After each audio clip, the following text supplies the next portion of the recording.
What's up, sugar junkies? Checking in halfway through my third week of sugar sobriety. Today, we're going to get down to the nitty gritty of how we actually lose this weight. What am I doing exactly? So, I'm going to tell you. Let's get right to it. 1, don't binge. 2, keto, lazy keto. I'll explain later. 3, intermittent fasting. Okay, thanks for watching. Until next time, please subscribe.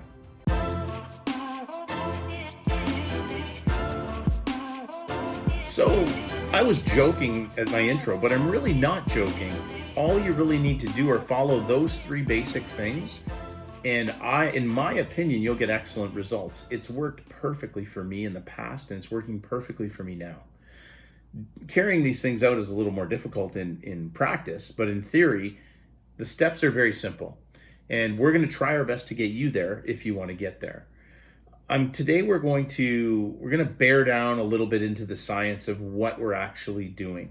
I think it's important to understand a few basic concepts so that we know exactly what it is we're doing. Now, this is just very, very basic stuff. I'm giving you a brief overview of what needs to be done. The rest is up to you. It's very important. This is your body. You want to be doing a lot of your own homework here.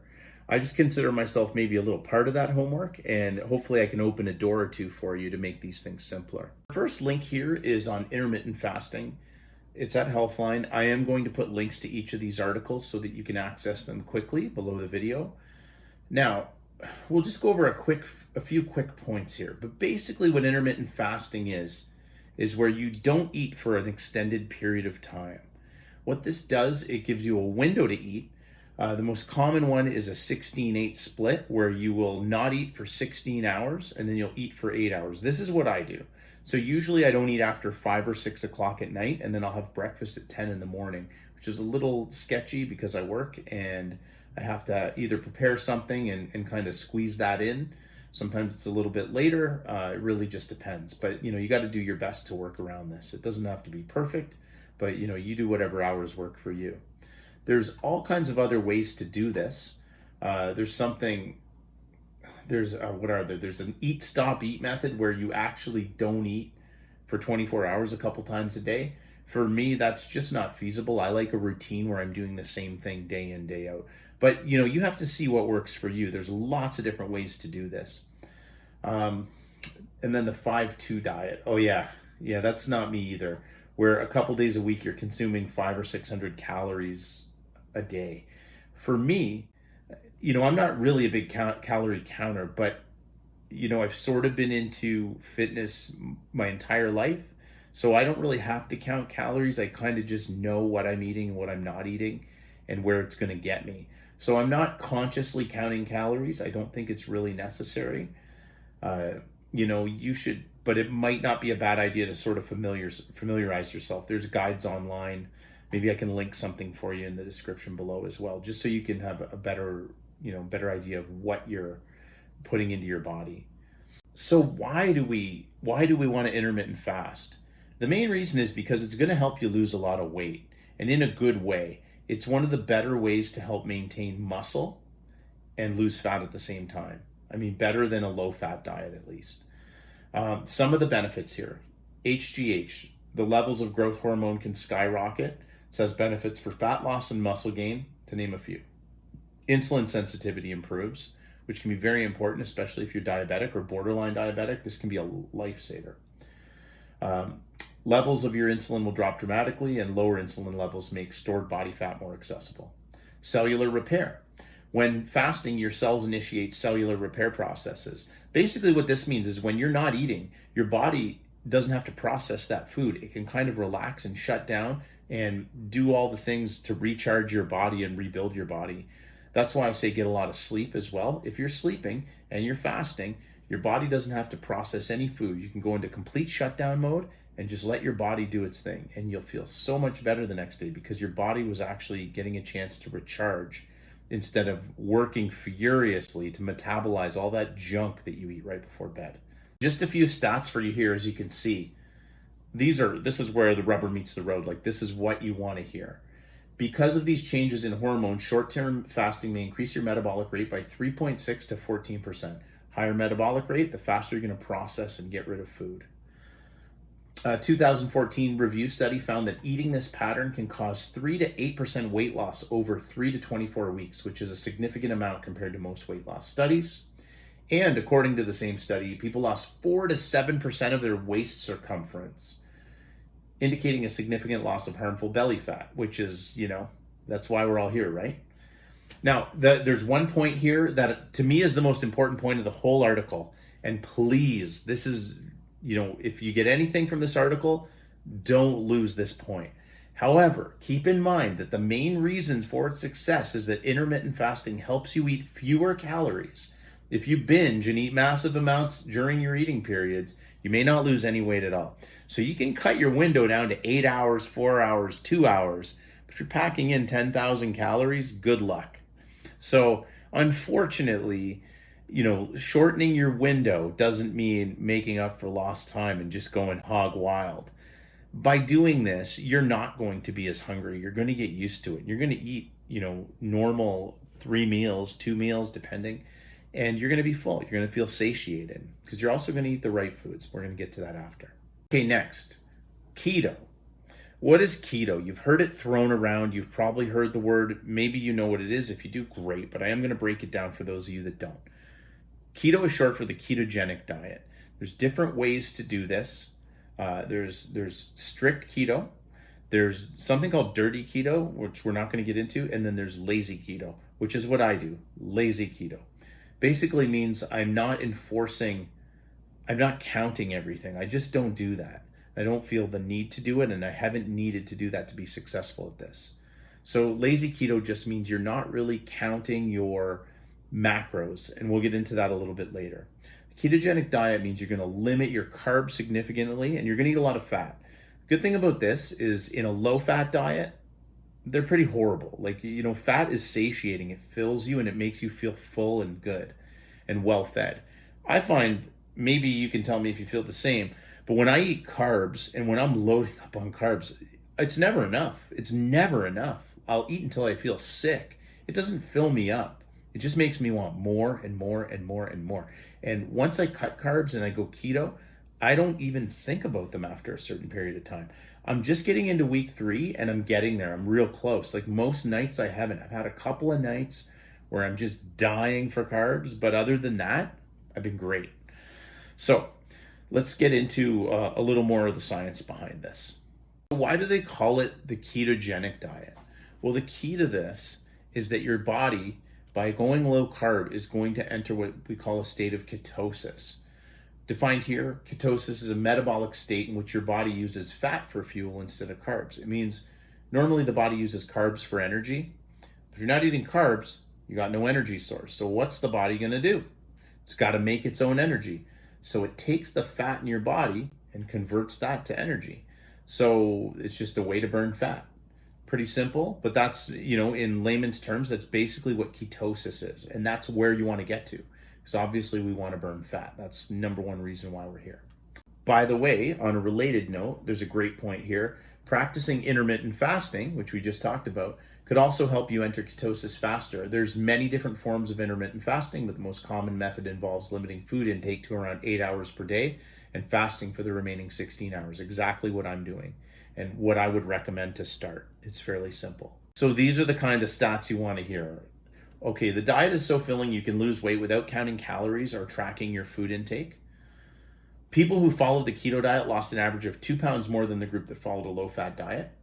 What's more, it led to reductions in diastolic blood pressure and triglyceride, which is your sugar levels.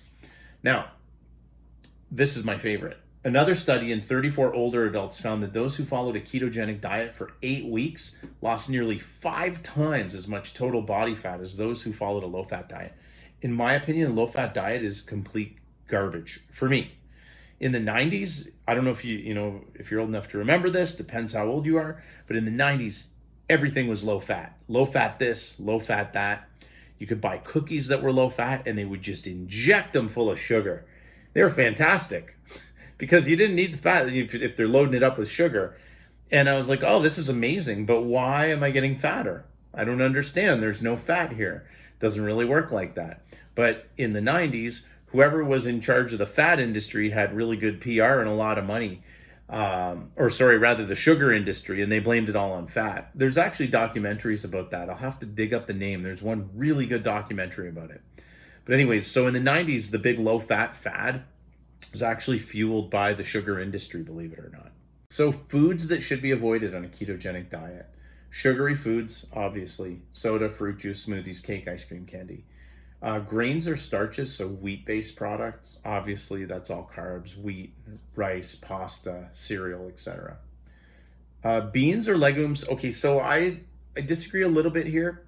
You can have a limited amount of kidney beans, black beans, lentils, that kind of thing. They're very high in protein.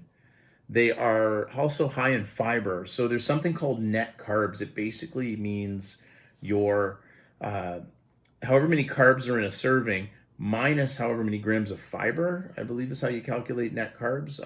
I'll double check it. I don't want this video to go to air if I'm telling you a false fact, but I'm pretty sure that's the way net carbs work. So, for example, I make a chili that is pretty darn low carb. I have to check how many grams per serving, but chili is really high protein. You can have fat in there, and the carbs are minimal, and it's a great filling meal. So, I don't fully, if you go crazy with beans or legumes, then it's a problem. But otherwise, you can have a limited amount. Root vegetables and tubers, which like potatoes, sweet potatoes, low fat or diet products, just avoid that stuff. It's never helpful. Low fat mayonnaise, salad dressing, condiments. Condiments or sauces like barbecue sauce, honey mustard, ketchup, anything with sugar in it. Like a lot of that stuff, you'd be surprised. It's sweet, even though it doesn't look sweet. Milk has a lot of sugar in it, lactose. So if you look at the carbs in milk, I would really avoid it. I use almond milk when I have a whey shake or a green drink. It works great. It's low calorie, unsweetened almond milk. Alcohol, unfortunately, for our friends who like to drink, you're going to have to really, really limit that. If you want to be in ketosis, alcohol is not going to do the trick. And sugar-free diet food. So I'm not going to lie to you. I do have a sugar-free energy drink here and there for the caffeine. I don't really like the taste. I just like the caffeine, and I can't stand coffee, unfortunately. Coffee is a great choice. There's nothing in coffee as long as you don't add sugar or artificial sweetener. But I mean, again, I practice lazy keto. I'm not going to lie to you and say that I'm perfect here. I do use artificial sweetener a bit. My whey shake has artificial sweetener because I don't want the carbs or the sugar. And like I said, I'll have an energy drink here and there, sugar-free. So I find caffeine really curbs my appetite. So, shoot me. That's my little weakness, I guess you could say. Foods that you can eat. Meat, all kinds of meat. Doesn't matter. Red meat, steak, ham, sausage, bacon, turkey, chicken, you name it. Fatty fish are really good. Salmon, tuna, trout, mackerel. Live off of tuna myself. Eggs are great. Great choice. Lots of fat, lots of protein in eggs. They are fantastic. Butter and cream, my friends, butter and cream are on the menu. Those are okay. Cheese, let me tell you, most cheeses anyways, but make sure there's no carbs in them. But unprocessed cheeses like cheddar, goat, cream, blue, no thank you, or mozzarella. I could not live without cheese. I could cut anything from my diet, but cheese, never. Forget it. I would rather be 300 pounds and eat cheese. That is the one thing I just don't have the ability to cut. Thank goodness it's okay. And cheese, you could eat cheddar cheese all day, and honestly, it is not going to make you fat. Nuts and seeds, to a degree. Now, you're going to have to check this because some nuts are okay and some aren't. You're going to just have to always check your nutritional labels. You should be in the habit of doing that. Again, I'm not at the point where I count calories, but when you begin this, the first few months, you're going to do that until you get comfortable and kind of know what calories are in what carbs are in what fat, what protein. You'll figure it out, and you'll get so used to it that it'll be no big deal to you. And you won't, to begin, you might want to keep a food diary and write this down. Avocados are amazing. They go great. There's a smoothie recipe with avocado. That's what I make in my green drink. Maybe at some point I'll make a smoothie for you guys with the recipe. Avocados are a great choice. They really add flavor and fullness to a lot of things. Low carb veggies, green veggies, tomatoes, onions, peppers, broccoli. Salt, pepper, herbs, spices, that kind of thing. Healthy oils, extra virgin olive oil, coconut oil, and avocado oil are the best. So those will give you, that's a start. Okay. This is not perfect. Like, at some point I will actually give you an example of my day-to-day diet. It's pretty boring. I switch it up here and there. I'm not doing crazy fancy stuff. I have, luckily enough, I have a wife who cooks for me and really respects the fact that I am a sugar addict. So she really stays away from the carbs, which is fantastic. So those are the simple kind of outline of what I'm doing and what you need to be doing. This should really get you started. If you have questions beyond this, just ask. So again, sorry, lazy keto, I almost forgot to mention. Lazy keto is just basically you're not, other than staying under a certain level of carbs, that's it. I'm not watching how much fat I'm getting, how much protein I'm getting. It's working for me. Can I guarantee that it'll work for you? Absolutely not. Do I think it'll work for you? Yeah, I think so. The hard part, the third thing, it was the first thing I mentioned at the beginning, is the most important. So obviously the most important thing here is the thing that I mentioned at the intro, the very first thing. You gotta stop binging. You gotta unhook yourself from sugar and carbs. If you haven't done that yet, this is the time to do it. How are you gonna get there? What are we gonna do? Simplest thing, none of it's simple, but take a week. Take 1 week, but if you need it. If you think you just can't do it tomorrow, just take a week and say, I'm going to get lots of great sleep this week. I'm going to drink water all week. Would be my challenge for you. Drink 1 liter of water every day. Okay? That's it. It's not a lot, but do it. Just drink 1 liter of water throughout the day and see how you feel for a week. Go to bed at a set bedtime where you're going to get 7.5 hours minimum of sleep every night for a week. Force yourself to do it. If you have trouble sleeping, it doesn't matter. Stay there, stay in bed, keep it up. Do it for a week, set a bedtime and stick to it. Whatever's reasonable for you. Try not to binge. If you're lucky, you might get a day where you don't do it and then boom, you get the ball rolling and the momentum starts. Maybe you won't. Try it though. If you don't think you're ready, that's fine. Try to lower what you're binging on. Try not to binge very late right before you sleep. Start cutting down. If you need to cut down, if you're the kind of person who needs to dip their toe in the pool first, dip your toe in the pool. If you're not, if you're the kind of person who just needs to dive in and get it over with, dive in. That's the kind of person I am. I can't dip my toe. But if you need that week, just do that. Get your head right. Just get your head right. Don't beat yourself up. If you binge, fine, whatever. The next day you start over. But get that sleep, get that water, and just start to get your body ready to do this. At the end of that week, you're going to pick a day and you're not going to binge that day. You're going to just force yourself. You're going to suffer. It's going to be difficult, but you're going to do it.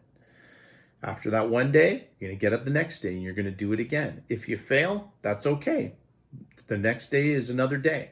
You're just not going to give up. Don't quit quitting and you can get there. But the most important thing is to get yourself in the right headspace. If you can do that, the sky's the limit. So that pretty much covers it, guys. Time to get started. There's no time like now. Please like, subscribe, hit that bell, and comment below. And we will see you guys on Saturday or maybe Sunday, depending how long it takes me to edit my video. Till next time.